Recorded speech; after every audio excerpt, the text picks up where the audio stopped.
세상은 어떻게 움직이는가? 많은 사람들이 이런 질문을 합니다. 영성신학자 리처드 포스트는 그의 저서에서 세상을 움직이는 세 가지 힘을 말합니다.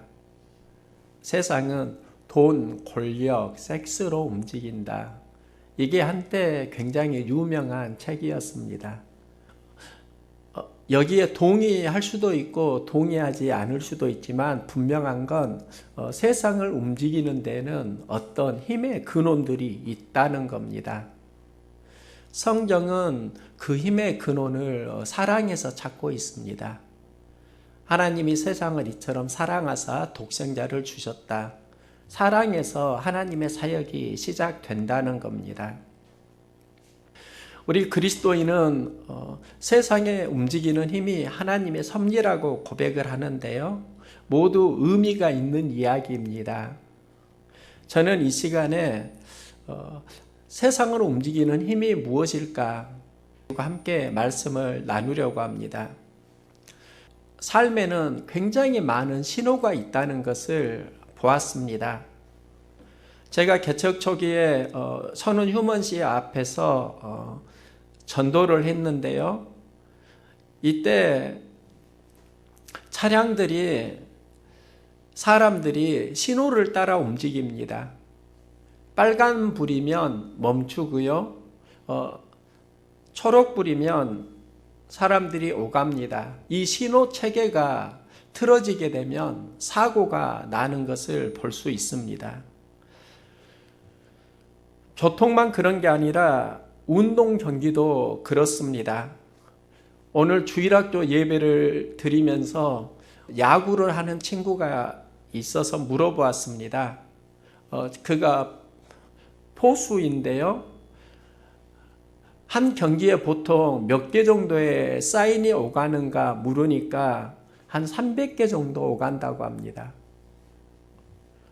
투수와 포수 간에 300개 정도의 사인이 있고 그 사인을 따라서 경기가 진행되는데 제가 자료를 보니까 보통 한 경기에 오가는 사인이 1000여 개 정도 된다고 말하는 것을 보았습니다. 야구 경기 한 경기에만 1000여 개의 사인이 오간다는 겁니다. 야구만 그런 게 아니라 모든 스포츠가 다 그렇습니다. 서로 사인을 주고 받으면서 경기를 하고 그 사인이 통하지 않으면 경기가 어렵습니다. 동물들에게도 서로 사인이 있습니다. 개와 고양이의 이야기인데요. 개는 기분이 좋으면 꼬리를 올립니다. 고양이는 기분이 좋으면 꼬리를 내립니다. 서로 반대입니다. 개가 기분 좋게 꼬리를 올리고 고양이에게 가면 고양이는 개가 화나는 줄 알고 피하기도 합니다.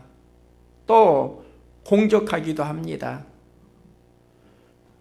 고양이가 기분 좋게 꼬리를 내리고 가면 개는 그것을 화난 걸로 이해합니다. 고양이를 피하거나 또 충돌이 일어납니다. 신호가 다르니까 서로 어울리기가 쉽지 않다는 겁니다. 어렸을 때 제가 물개 쇼를 본 적이 있는데요. 조련사가 사인을 하니까 물개가 여러 가지 묘기를 부리는 걸 보았습니다. 사인에 잘 움직이는 동물은 사랑을 받습니다.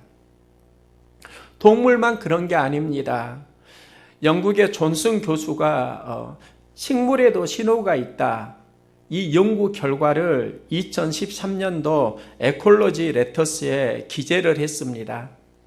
식물이 진딧물에 감염되면 감염된 그 식물이 경보를 울린다는 겁니다. 그러면 옆에 있는 식물이 그걸 감지한다는 겁니다. 또 영상으로도 촬영이 되었는데요. 애벌레가 잎을 갉아먹으면 그 식물이 신호를 보냅니다. 그러면 옆에 있는 식물들이 그 신호를 받고 애벌레가 싫어하는 호르몬을 방출합니다. 그 호르몬은 또 애벌레의 천적을 부르기도 합니다. 이게 연구를 통해서 밝혀진 겁니다. 그러면 동물들에게도 어떤 신호가 있고요. 또 식물들 속에도 신호가 있는데 우리의 신앙생활 속에는 하나님의 어떤 신호가 작용을 해야 되지 않을까? 하나님은 우리에게 어떤 신호를 보내시지 않을까? 그 질문에는 정확하게 예스입니다. 우리 그리스도인은 하나님의 그 신호를 보아야 하고요. 그 신호를 잘 해석하는 만큼 신앙은 건강해집니다. 예수님이 가나의 혼인잔치에서 첫 이적을 행하시는데요. 이것을 기적으로 생각합니다.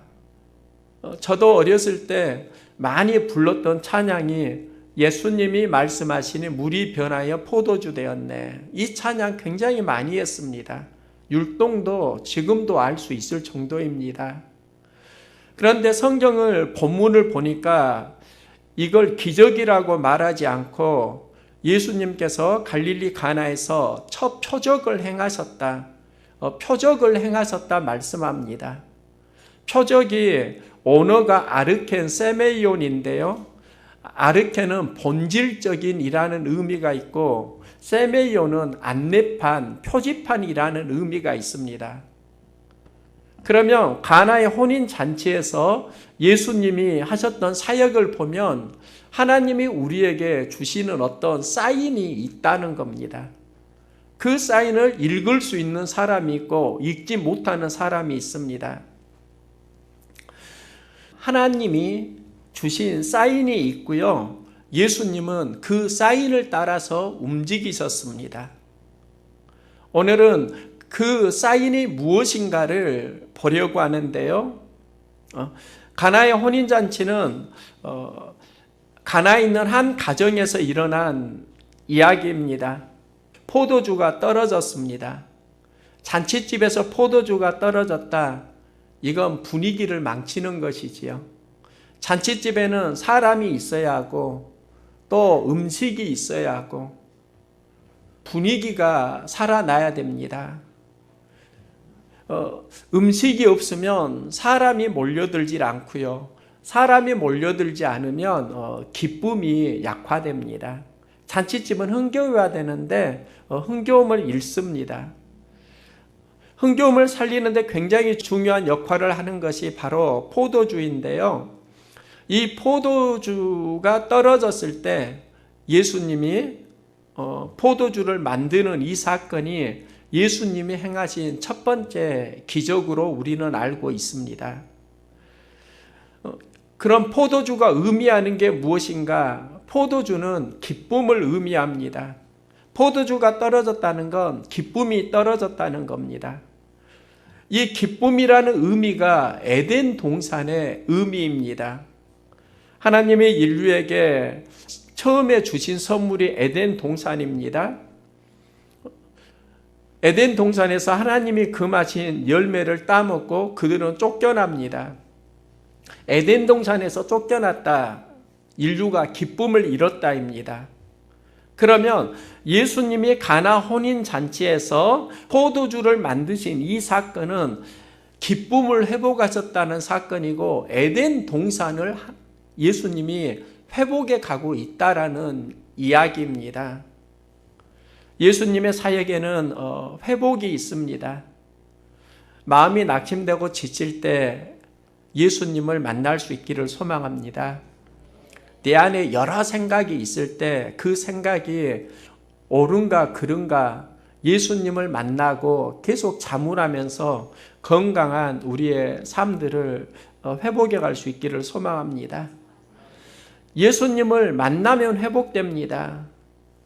중요한 건 우리의 관심이 어디에 있는가입니다.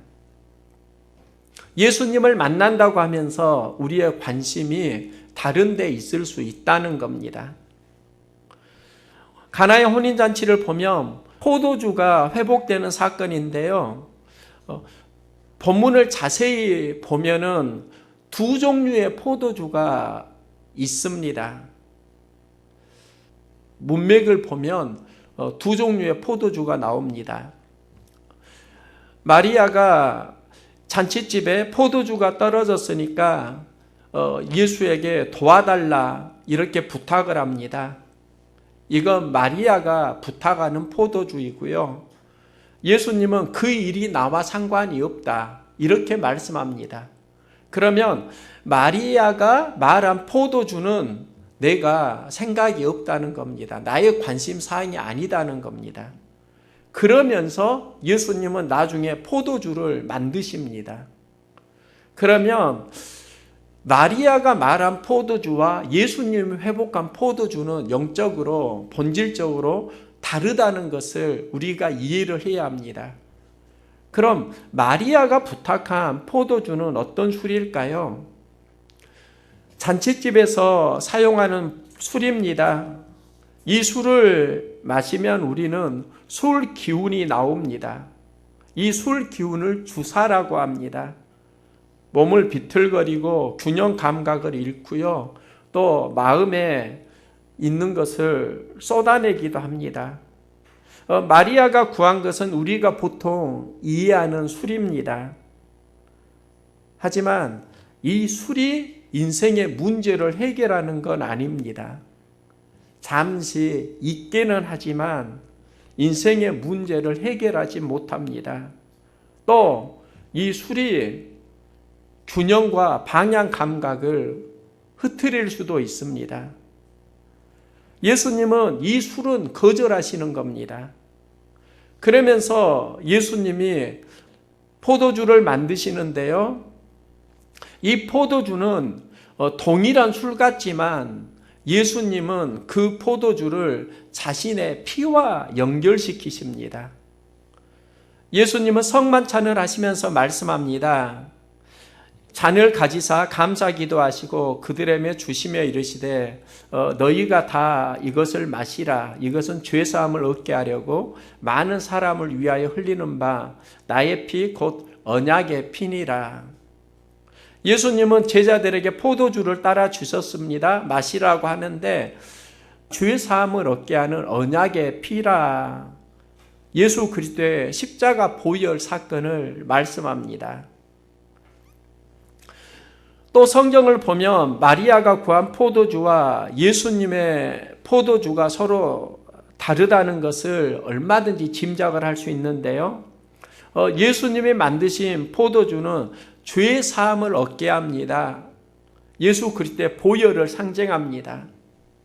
아니 사도행전을 보면은 여기에도 술에 대한 이야기가 나옵니다. 마가의 다락방에 모여서 제자들이 기도하고 성령 충만을 받고 그들이 방언을 말하게 됩니다. 이때 많은 사람들이 그 상황을 보고 그들이 쇠술에 취했다 이렇게 말하는데요. 여기서 그 술이 영적으로 그럼 무엇을 말할 수 있는가? 성령의 충만함을 입었다는 겁니다. 여기에서 부흥이 시작됩니다. 제자들은 세상의 핍박이 무서워서 피했습니다. 세상을 이길 힘이 없습니다. 그들이 성령을 받으니까 하늘 기운을 받게 됩니다. 세상을 이기지 못하는 사람들이 세상을 이기는 힘을 얻습니다. 베드로와 요한이 대답하여 이르되 하나님 앞에서 너희의 말을 듣는 것이 하나님 말씀을 듣는 것보다 옳은가 판단하라. 세상이 두려웠던 베드로가 힘과 용기를 얻고 강하고 담대해집니다. 성령에 취한 것입니다. 그러면 마리아의 포도주는 우리에게 주사를 만들지만 예수님의 포도주는 하늘 기운을 전합니다. 예수님의 포도주는 죄사함의 보혈을 말합니다. 성령의 기운을 입게 합니다. 예수님이 마가의 다락방에서 행하신 것은 바로 하늘의 기운을 우리에게 주는 그 포도주이고요. 또 이 포도주를 만드는 것이 하나님이 예수님에게 주신 사인이었습니다. 인류는 죄로 기쁨을 잃었습니다. 에덴을 잃었습니다. 예수님의 피는 죄를 사합니다. 에덴이 회복됩니다. 이 사역이 앞으로 계속 진행되어진다. 이걸 충분히 알 수 있는 겁니다. 예수님의 사역의 중심에는 항상 하나님의 사인이 있고요. 예수님은 영으로 분명히 분별하는 삶을 살았습니다. 이게 특별함입니다. 하나님의 사인이 있는가 없는가가 아니라 우리는 하나님의 사인을 분별하면서 그 사인에 순종하는 성령의 삶을 살 수 있는가 없는가, 이게 핵심이라고요.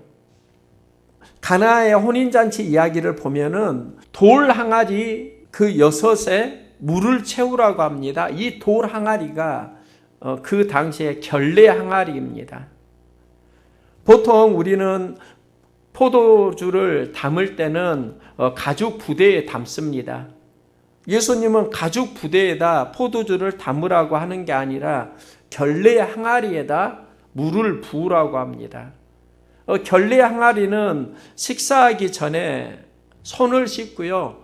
또 외출하고 밖에 돌아오면 거기에서 손을 씻습니다. 이 손을 씻으면서 나는 더러운 것이 깨끗해졌다. 하나님과의 관계가 회복되었다. 이 의식이 바로 결례 항아리입니다.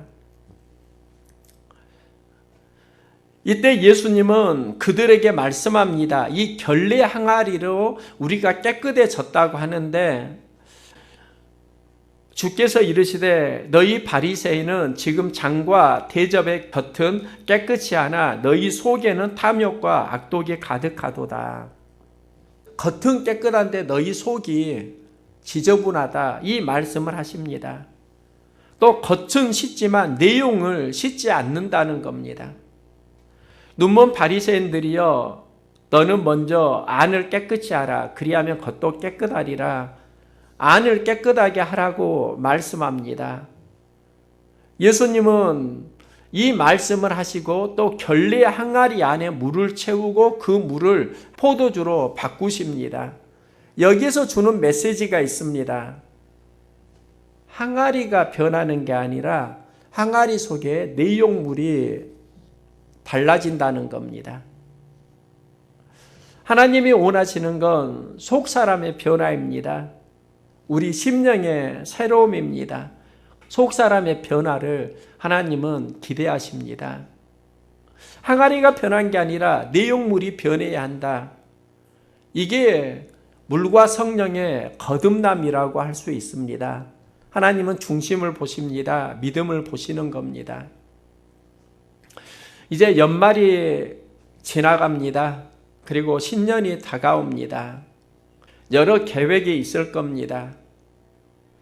저는 신년을 맞이하면서 예수님은 신년을 어떻게 맞이하셨을까?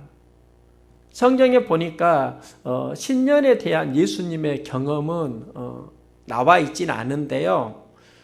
그래도 신년과 흡사한 예수님의 삶의 전환점 이야기는 나오는 겁니다. 예수님의 삶을 보면 공생의 전과 후가 달라집니다. 예수님의 삶은 공생애를 시작하면서 새로워집니다. 영적으로 말하면 예수님에게 공생의 시작이 신년이라고 할 수 있습니다. 공생애를 시작하실 때 두 가지 경험이 있습니다. 요단강에서 요한에게 세례를 받으십니다. 이때 비둘기 같은 성령이 자기에게 내려오심을 보시더니 하늘로부터 소리가 나기를 너는 내 사랑하는 아들이라 내가 너를 기뻐하노라. 예수님이 세례를 받으실 때 하늘 음성을 듣는데요. 너는 내 사랑하는 아들이라 내가 너를 기뻐하노라. 즉 세례를 받으면 하나님의 자녀로 초대하신다는 겁니다. 우리가 예수님을 영접하면 하나님의 자녀가 됩니다. 예수님이 금식 기도를 하시면서 또 받은 음성이 있습니다. 때가 찼고 하나님 나라가 가까이 왔으니 회개하고 복음을 믿으라 하시더라. 예수님이 세례 받으시고 40일 금식 기도하시고 이때 품은 마음이 하나님 나라입니다. 세례를 받고 40일 금식 기도를 하시는데 이 40일 금식 기도를 통해서 예수님은 하나님 나라를 품습니다. 그러면 두 가지 신호가 있습니다. 세례를 받으시고 하나님의 사랑하는 아들이라 이 음성을 듣게 되는데요. 이 세례가 하나님의 가족으로의 초대라고 할 수 있습니다. 영접하는 자, 곧 그 이름을 믿는 자들에게 하나님의 자녀가 되는 권세를 주셨으니 우리에게 이 권세가 주어졌습니다. 하나님의 자녀로 초대하는 겁니다. 구원으로의 초대입니다. 또 너희는 세상의 소금이니 너희는 세상의 빛이라 그러면서 다시 파송하십니다. 파송하시는 이유가 이같이 너희 빛을 사람 앞에 비추게 하여 너희 착한 행실을 보고 하늘에 계신 너희 아버지께 영광을 돌리게 하라입니다. 예수님을 영접하면 우리는 하나님의 자녀로 구원받은 백성으로 초대를 받는 것이고 초대받은 백성을 하나님은 다시 빛과 소금으로 파송하길 원하신다는 겁니다.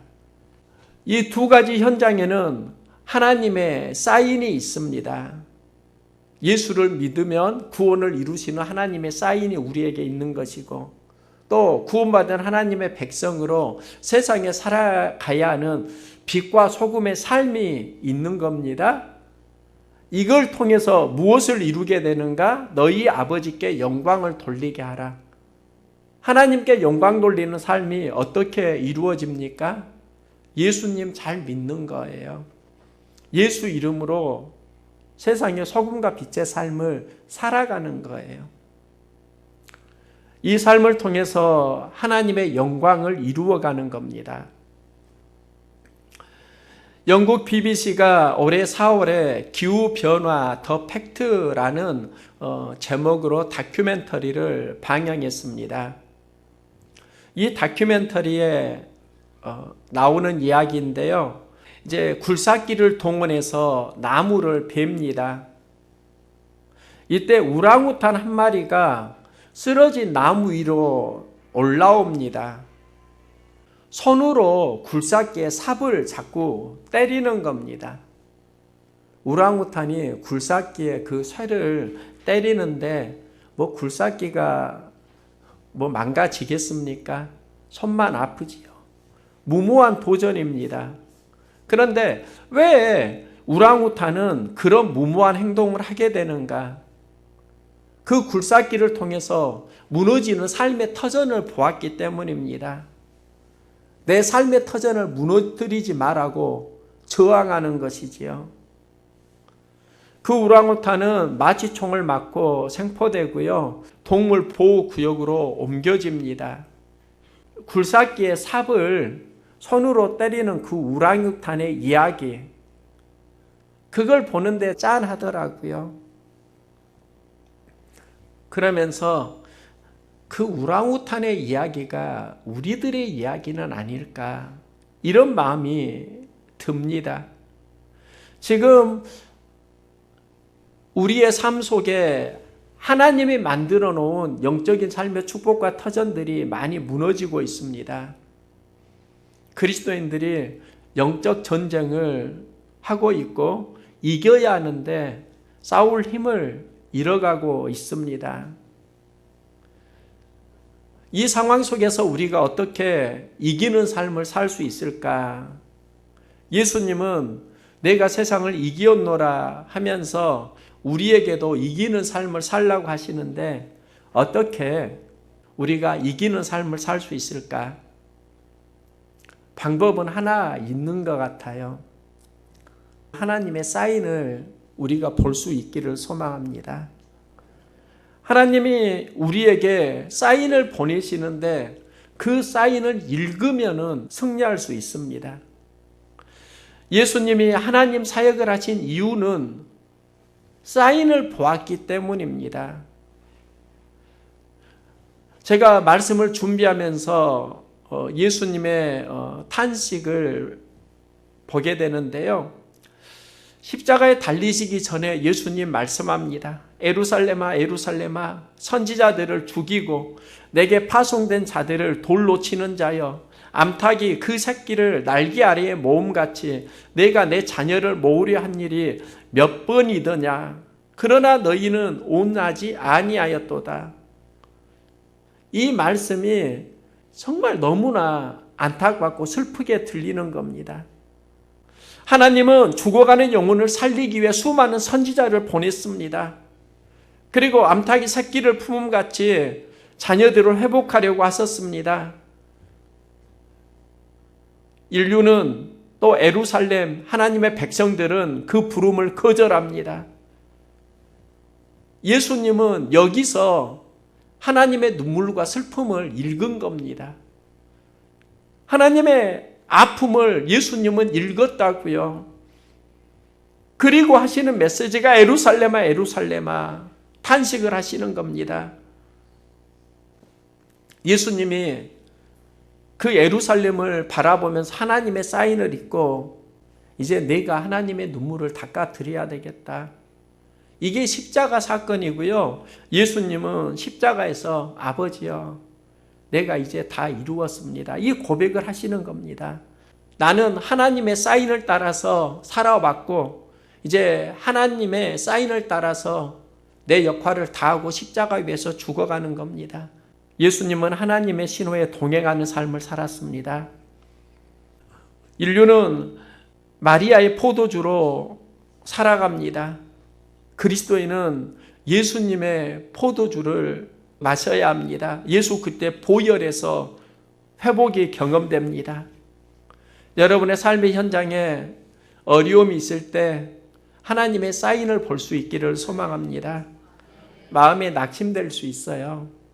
위로하시는 하나님의 마음을 읽으면 새 힘을 은혜를 얻습니다. 기적보다 중요한 게 하나님의 사인입니다. 하나님의 사인에 반응하면서 세상을 이기는 삶을 함께 살아갈 수 있기를 소망합니다.